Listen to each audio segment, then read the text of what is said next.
Now, I'm here to speak some truths, and I hope you're ready for it. Today, we are here to discuss what immigration reform should look like, why it is so sorely needed.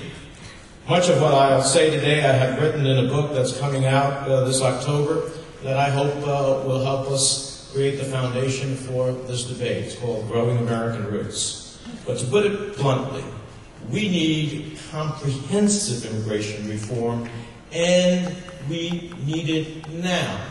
And the reason I say that we need it now is not just because we desire it that way, but if we lose the opportunity between the end of this year and the very beginning of the first quarter of next year, we will be in the midst of midterm elections for the Congress.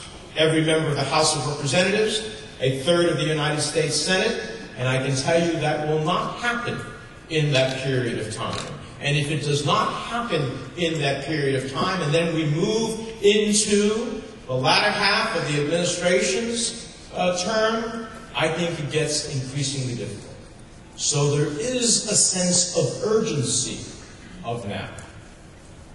And it's also important because the Latino community is suffering. It's hurting. Families are being torn apart. Fear and trepidation are festering in our community. They are being singled out, the victims of vicious hate crimes. Our community has suffered an outstanding 40% increase in hate crimes, the single largest increase in hate crimes of any group in the country according to the FBI statistics. 40%. That's an extraordinary increase that we cannot ignore, nor can we ignore the victims of these crimes. And I want to put a face on this, because we talk about this in the abstract, and when we say 12 million, it almost becomes to be so desensitizing to the numbers so big. But let's talk about Luis Ramirez, a young 25-year-old Mexican American, a father of 2 children, brutally murdered, beaten, allegedly by 4 teenage boys. They punched him over and over and over again. They kicked him to the ground. They stood over him and kicked him in the head. They kicked him, and they kicked him, and he lay bleeding, unconscious, convulsing, foaming at the mouth, with one of his assailants yelling, "Tell your Mexican friends to get the F out of Shenandoah, or you'll be laying next to them."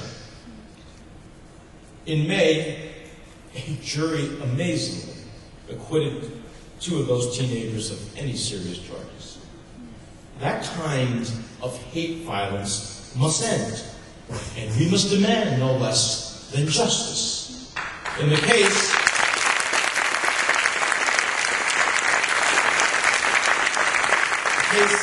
of Ana Ramirez, a victim in the D.C. Red Line crash who died.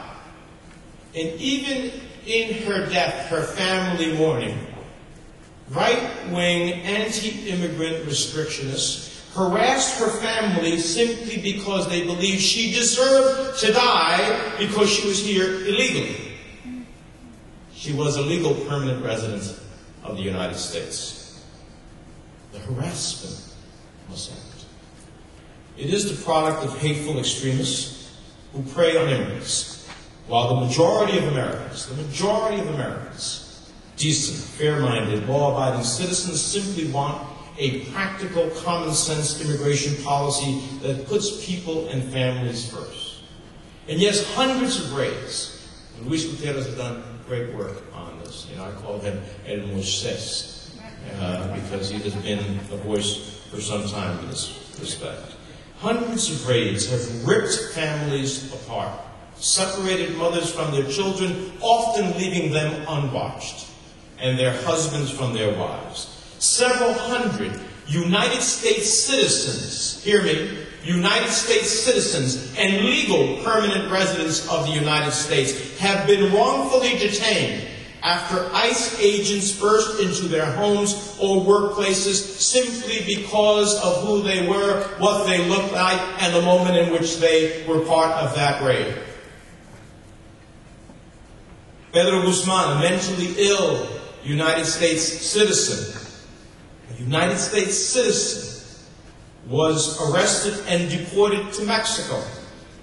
Having nowhere to go, nowhere to help himself, he was forced to scavenge along the border, looking for food, while his U.S. citizen mother frantically searched for him.